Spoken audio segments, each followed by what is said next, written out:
Our relationship, I think at that point, things were coming down on us pretty hard, and we started to take care of each other a lot more. Yeah. We did 72 of those shows. CBS had Videotape had to be cleared days in advance.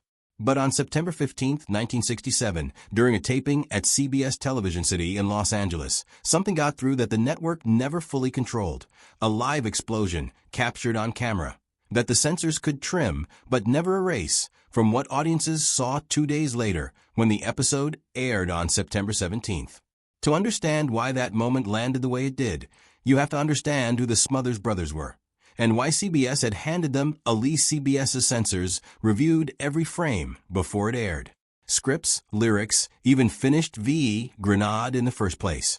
The Smothers Brothers' story starts with a tragedy neither of them witnessed. Their father, Major Thomas Bolin Smothers Jr., was a West Point graduate serving with the Philippine Scouts when Japan invaded the Philippines in 1941. He was captured, survived the Bataan Death March, and then endured more than 3 years as a prisoner of war. In early 1945, as the Japanese moved American POWs off the islands, Major Smothers was aboard the Inura Maru when it was bombed by U.S. Navy planes at Ticao Harbor, Formosa, one of the war's grimmer ironies, in which Allied pilots unknowingly attacked ships carrying Allied prisoners. He survived that, too, and was moved to the Fukuoka No. 22 camp in Japan. He never recovered his strength.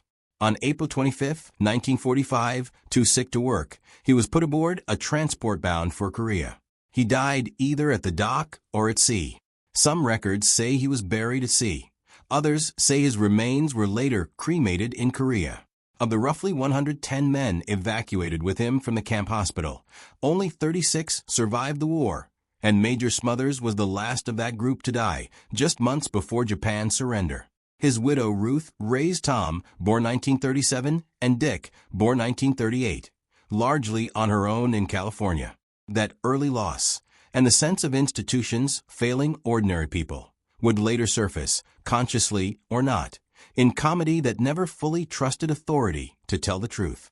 The brothers built their act as folk musicians who couldn't stop bickering on stage. Tom played the guitar and the fool. Dick played bass and the exasperated straight man. Booked for a short run at San Francisco's Purple Onion Club in 1959, they became such a draw that a 2-week engagement stretched into most of a year. Their sibling routine, "Mom always liked you best," wasn't an act so much as an exaggeration of something real, and audiences responded to that authenticity. By 1967, CBS was in trouble. NBC's Bonanza was dominating Sunday nights, having already knocked off 2 previous CBS shows in that slot. Looking for something that could pull in younger viewers, the network gave the Smothers Brothers their own variety show and, critically, let Tom negotiate creative control. The Smothers Brothers Comedy Hour premiered February 5, 1967, and within weeks it was doing the unthinkable, beating Bonanza. It didn't look radical at first. Ed Sullivan introduced them as clean-cut kids. But the show quickly became a platform for anti-war material, pointed political humor, and musical guests no other network variety show would book. Its writer's room became a launching pad for people who would go on to shape American comedy for decades.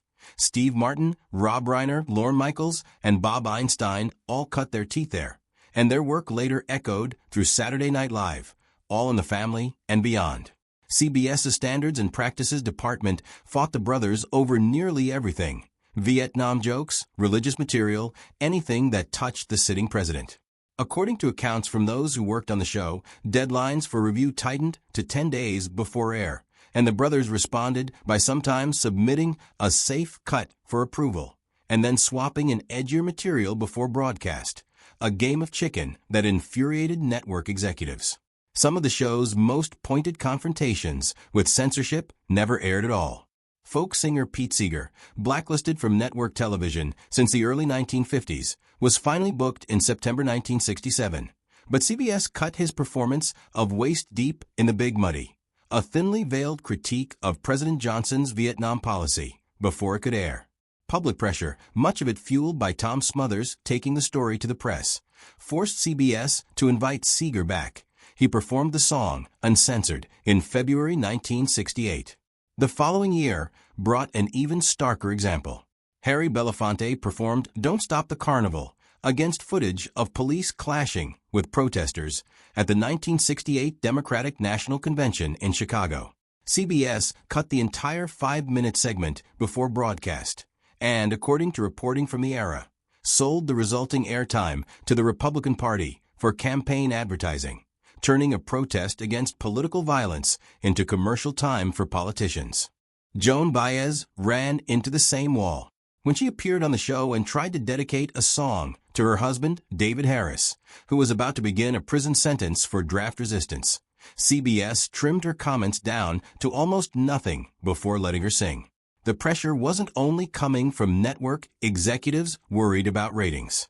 By multiple accounts, President Lyndon Johnson personally complained to CBS about the show, and the Nixon administration that followed him pushed harder still. Advertisers grew skittish, and companies including Ford and Procter & Gamble began pulling sponsorship as the show's political content sharpened. Into this environment walked The Who, booked for the show's second episode of its second season. The taping happened on September 15, 1967, with the episode airing 2 days later, on September 17th. The band closed with My Generation, their signature song of instrument-smashing chaos. Except this time, drummer Keith Moon had arranged something extra. According to the show's producer-writer Alan Bly, both The Who's own crew and the show's special effects team had independently agreed to pack more explosive charge into Moon's bass drum to make the stunts bang bigger for television. Neither side knew the other had done the same thing. When the charge went off at the climax of the song, it was far larger than anyone expected. The blast threw Moon backward off his drum riser. Shrapnel from a shattered cymbal cut his arm. Guitarist Pete Townsend, standing nearby, had his hair singed and, by his own later account, suffered lasting hearing damage from the force of the explosion. Smoke filled the set. Tom Smothers, still processing what had just happened, watched as Townsend grabbed his acoustic guitar and smashed it as an impromptu coda to the mayhem. None of it was scripted, and none of it could be fully softened before broadcast. CBS's censors were built to police words and ideas, a joke about Vietnam, a lyric about the president, not a literal, unscripted explosion that had already happened on tape in front of a studio audience. The chaos aired essentially as it occurred, an unmistakably real moment of danger and disorder breaking through a network variety show that was, at every other level, tightly controlled. It's remembered today as one of the defining collisions between 1960s rock recklessness and network television's illusion of control. The show kept pushing. In September 1968, it aired the American broadcast premiere of the Beatles' promotional films for Hey Jude, and the following week, Revolution, Americans' first network television exposure to what would later be called music videos. But CBS's patience was thinning. In early 1969, the network began requiring finished videotapes 10 days ahead of air, a deadline the brothers routinely tested. On April 4, 1969, CBS canceled the show outright, citing the brothers' failure to deliver a tape on time.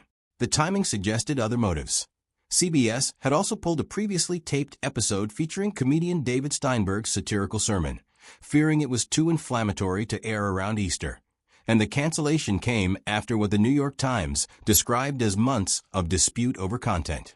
The brothers sued CBS for a breach of contract. 4 years later, in April 1973, a federal jury sided with them, awarding Tom and Dick Smothers $776,300, worth several $1 million today.